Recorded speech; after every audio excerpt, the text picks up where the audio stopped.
Mungkin kalau kalian lihat ini, kalian sudah paham. Ini adalah Sennheiser IA900 yang harganya saya dapatkan di harga diskon yang hampir lebih dari 90%. Penasaran? Bumper dulu.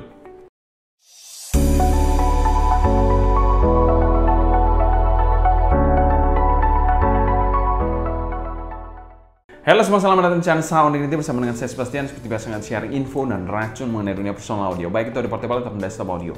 Jadi kalau kalian tertarik, gak perlu lagi untuk subscribe, nyalakan tombol notifikasi serta follow juga Instagram kita di Sound Dignity agar kalian tidak ketinggalan berita-berita terbaru mengenai dunia portable dan desktop audio. Kali ini kita akan membahas topik bahasan yang ringan, yaitu adalah in-ear monitor yang kalian sudah tidak asing lagi, yaitu in-ear monitor replika. Yes, IA900 ini adalah in-ear monitor replika.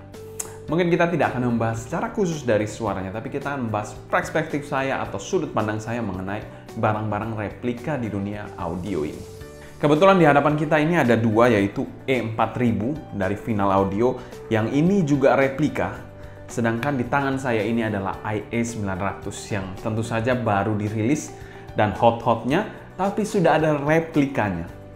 Very interesting. Disclaimer juga, ini tidak ada maksud untuk menyudutkan salah satu pihak. Ini adalah sudut pandang murni, sudut pandang saya. Jadi kalau kalian ada pendapat berbeda, tulis di kolom komentar di bawah ya. Kita mungkin berdiskusi secara sehat saja. Kita bilang barang replika atau KW seperti ini bisa ada karena apa? Tentu saja karena ada supply dan demand. Hukum ekonomi berlaku di sini. Jika ada demand atau adanya permintaan, tentu supply akan ada atau akan ada produksi untuk barang-barang tersebut.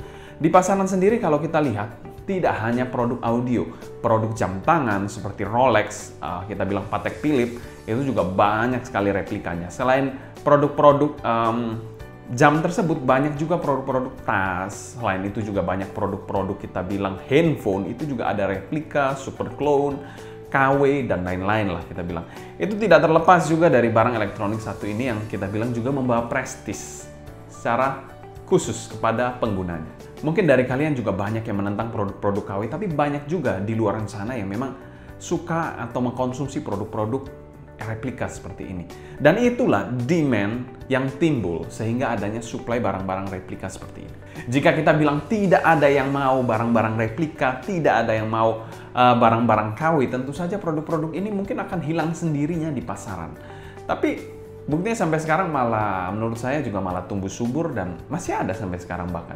Konteks kedua yaitu adalah keterbatasan finansial dan juga keinginan untuk mendapatkan validasi eksternal.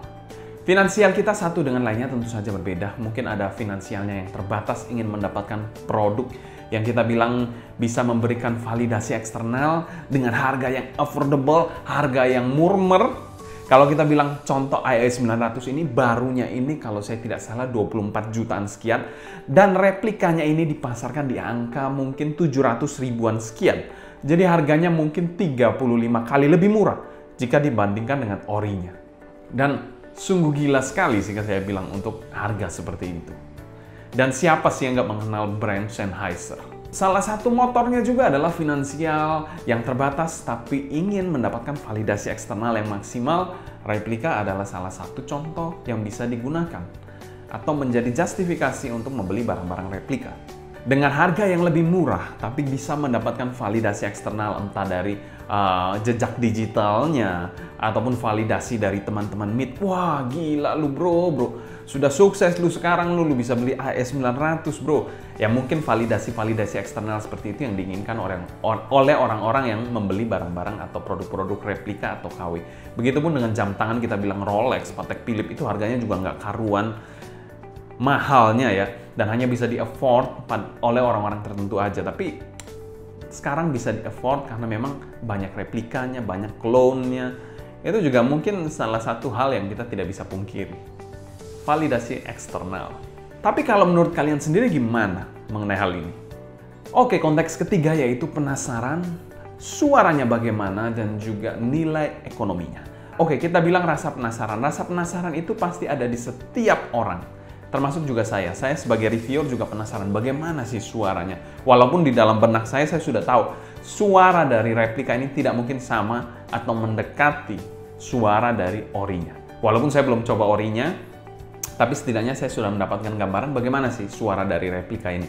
Ya kita bilang oke lah, masih dalam kategori oke lah. Tidak hancur-hancur banget, tapi oke lah. Tentunya saya ingin mencoba produk satu ini, tapi tidak ada niatan beli sih, hanya ingin mencoba aja. Karena rasa penasaran saya dan mungkin salah satu bahan untuk sharing ke kalian juga mengenai pendapat saya.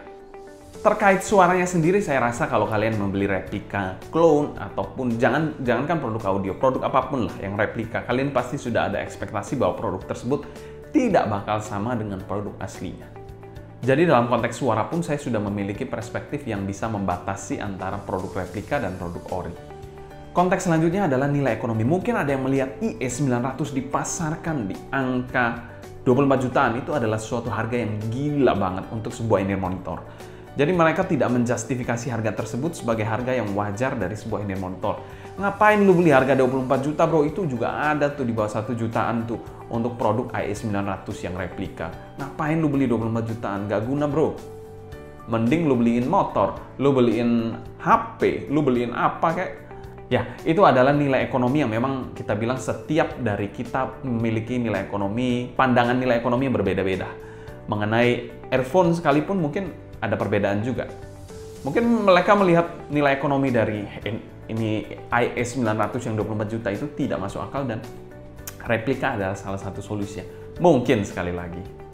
Padahal menilai harga dari sebuah in-ear monitor itu tidak hanya sebatas harga saja, tapi nilai apa yang diberikan dari in-ear monitor tersebut untuk dapat kita nikmati. Dan itu mungkin tidak dapat dijustifikasi oleh semua orang. Ini adalah pandangan ketiga saya mengenai produk replika. Menurut saya produk replika ini adalah produk yang kita bilang cukup menjamur di China. Banyak juga selain audio, banyak juga produk-produk replika di China sana. Dan menurut saya kalau terkait IE900 dan produk-produk replika seperti E4000, itu tidak diproduksi oleh home industry, tapi mungkin satu perusahaan yang terorganisir menurut saya. Karena memang produk-produk IE900 ini kita bilang housingnya cukup presisi menurut saya, cukup halus untuk build quality-nya cukup halus, dan ini tidak mungkin diproduksi oleh mesin yang murah dan pastinya diproduksi oleh mesin CNC mungkin beberapa aksis, 5 aksis atau 4 aksis yang harganya juga tidak murah dan harus dioperasikan oleh orang yang betul-betul ahli. Dan kalau diproduksi oleh home industry menurut saya tidak terlalu meyakinkan saya bahwa ini diproduksi oleh home industry. Dan menurut saya ada sebuah perusahaan yang memang bergerak untuk memproduksi produk-produk replika seperti ini. Karena selain IE900 dan E4000 yang di sini, saya juga beberapa tahun lalu itu sempat heboh juga terkait replika dari produk-produk Campfire. Yang dimana mereka mereplika Solaris, lalu Andromeda, itu juga sempat direplika dan membuat pasar Indonesia juga menjadi isu hangat pada waktu itu. Dan itu bukan hal yang mudah untuk mereplika sebuah housing yang kita bilang bahannya metal. Jadi menurut saya juga mungkin perusahaan yang sama ini yang memproduksi produk Campfire pada beberapa tahun lalu dan sekarang juga memproduksi replika dari IE900 ini. Konteks yang keempat yaitu produk-produk replika atau KW ini membuat customer takut. Yes, itu tidak bisa dihindari bahwa customer juga berpikir apakah produk yang mereka beli ini asli atau tidak. Tapi kalau kita nggak bilang nggak ada replika atau KW-nya, tentu saja mereka pasti berpikir aman, oh ini asli pasti. Tapi kalau misalnya ada replika atau KW, kan mereka berpikir-pikir, jangan-jangan produk yang saya beli ini adalah produk KW atau replika atau clone dan lain-lain. Itu juga membuat rasa tidak nyaman dari customer dan merusak brand. Selain itu juga kalau kita bilang pada saat ada promo besar-besaran dari distributor-distributor tertentu, mungkin kita bilang ya nggak sampai 80%, 90% lah ya. Mungkin 30-40% harganya diturunkan. Kita berpikir, oh jangan-jangan produk yang mereka jual ini produk KW atau gimana, atau nggak tahu mungkin. Ataupun saya, mungkin beberapa kali saya melihat produk-produk di Campfire ya, di marketplace, itu saya juga agak ragu-ragu, ini jangan-jangan kok mereka jual murah ya, ini produk asli atau KW ya. Karena Campfire juga ada KW-nya setahu saya. Dan itu membuat saya cukup was-was untuk membatasi diri pada produk-produk Campfire, untuk mencoba-coba produk-produk Campfire. Tapi tidak ada maksud dan tujuan untuk menjatuhkan produk Campfire ya di sini, tapi saya sharing pengalaman saya aja. Mungkin kalau kalian ada pengalaman lebih soal hal ini, kalian bisa tulis di kolom komentar di bawah ya. Dan sedikit banyak produk-produk replika atau KW ini akan mempengaruhi sales dari perusahaan-perusahaan audio yang memiliki produk atau memproduksi produk original. Kesimpulan, produk replika atau audio KW seperti ini kita bilang hidup karena ada supply dan demand dari hukum ekonomi. In-ear monitor sendiri adalah sebuah part dari personal audio. Jadi personal ya, karena ini kan dipakai untuk kedua kuping kita dan itu bersifat personal sebenarnya dan mencerminkan diri kita masing-masing. Mau pakai yang asli ataupun KW itu mencerminkan diri kalian. Namun ada satu hal yang saya setuju, bahwa produk-produk replika, super clone, KW seperti ini memang melanggar hak cipta atau hak kekayaan intelektual. Baik itu berbentuk desain produk ataupun brand. Contohnya seperti Sennheiser IE900 ini dia melanggar desain produknya dan juga merek dari Sennheiser yang dicemarkan dari produk-produk clone seperti ini. Dan itu yang menurut saya sangat-sangat fatal dan pelanggaran berat. Mungkin sekian dulu sharing saya terkait produk replika ini. Kalau kalian ada pendapat lain, kalian bisa tulis atau berdiskusi di kolom komentar di bawah. Kita konteksnya di sini sharing aja biar nggak terlalu berat-berat kita bahas review, unboxing terus kan mungkin juga membosankan atau terlalu berat. Kita bahas mengenai perspektif saya dari dunia audio yang begitu dinamis dan berkembang. Mungkin sekian dulu untuk video kali ini. Saya Sebastian dari Sound Dignity pamit undur diri. Sampai jumpa di video berikutnya. Happy listening, stay healthy, and ciao.